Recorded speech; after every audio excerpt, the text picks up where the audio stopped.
mpaka nakati. Nakyogerako mu lutalo lwa Paraso nga lunyeenyeetera ne mbagamba abantu abasinga kye babuusizza amaaso ku Alien ekisooka yagenda n'ategeera Nichi maketi ye ey'omuntu wa wansi eri mu ghetto nakiki kyayagala. Kati gwe kyoyita bubblegum music of which nakyo si kibi kubanga general bubblegum gyeri. Kati ye bw'aba ayimba ayina slangs zaateekamu nga zikola amakulu eri abantu bali. Ng'ate ne waffe bipya. Ewammwe bipya.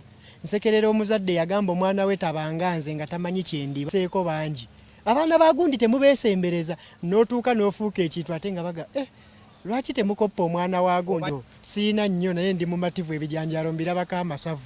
Ezo ennyimba abaana bazikozesa okwekonsoolinga ng'eri biganye n'aga akiganye naye sarabbiri supu sitya danger. Ennyimba ezo zirimu statements nawulira nalabako papa nga bamubuuza kiki onyumirwa mu state danger n'agamba dde mbuuza mwe abatuloga mufunako ku kadde ne mutukeberako mu rijimu yaabo bakugamba nti mwekubanga endongo mwekubanga endongo entalo n'eddogo kakitegeeza kibabuko bye kimujjukiza kiprovokinga memories mu mutwegwe kati awo naabanga Nichi audience yamanyi kyeyagala okukola ki okuwulira ekirala mu kwambala teyayawukana nayo ng'akwata jini ng'eno n'agiyuza buyuza n'efuuka ekinu. Oli bw'abanga naye akwata n'agiyuza n'efuuka ekinu agamba oke kino si kifu. Ono cowboy waffe. Cowboy waki? Waffe. Yafuna sene video akyakola ziri. Asiba mu vest. Sigamba tasobola gula jacket za bei wali asobola. Sigamba tasobola gula motoka ya kabine waginona mu bondi agisasula empola akola ki? Asasula. Nena asigala eri lusejjera ye n'agitematema n'ogitematema kirago oli ali eri. Nti nawe gyovuga weegumye olaba kibanda ali mulayi avuga eri enjulifu. Ekirala kye yakola yakwata ku ggaali emukuuma. Ye nzalwa ya mu kiwempe wakulidde. Nenga ku ggaali eyo osangako ab'ennankulabye. Ghetto gisanyusa teweetaaga situla yonna. Just balaga nti bali recognize no lya abaana babiri no bateeka mulayi tikiba kiwedde. N'akwata abeekawempe champion gudo baswaba champ abo bonna beekawempe.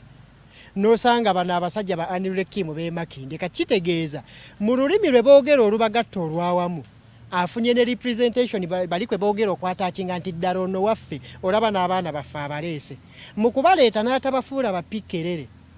N'abayambako n'ataping ne batapinga Pikkerere yaliwa Pikkerere muntu gwoleeta nga yalina kukubiranga alina kuliira ku ggwe n'abayambako okuzimba platform kwe baliira waffe. Kati bw'ogatta abantu bano okubanga obayita n'obasembeza oyambalanga bo n'okuba ne music nga communicating as direct mu bo oba obayina bo bakulabanga asiiba ne mu nju zaabwe kubanga oyimba ku bye bayitamu okitegeera. Kati awo ne kibanga eyo audience aginwezeza audience eyo tefugika yesara wani gwegoberera kiyesije songa lwaki ne bojja n'omukubanga bakyamwagala n'ekikyamu kya afuse muri musebo ennyo era kubona ddeyo lwakuba obwalo mutulimba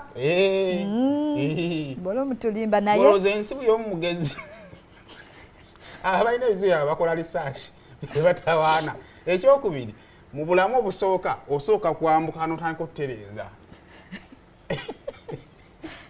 naye watukugwamu nga tonnayambuka bwe buzibu oba onaatukolera oti naye akati womala otuuka kati kinalabika kishanga Simonze nkoze kino otandika okutereeza n'otandika okubaako byotakola naye ng'omaze kwambuka kubanga akavuyo kambusa nnyo ge mazima nze nkubuulira nze mbalabyeko ne mu acting era sinza obuvuyo ojumulizibu nnyo ezo zizambusa sooka oyambuke naye omanya nti oyambuse katandika otereeza naye wano kalina bakavu naye buzibu kukugwamu nga tonnayambuka oba tolina kyoli tugamba kale thank you Kasirye yampa analysis eyo kale awo nga tuvuddewo olunaku olw'ejjo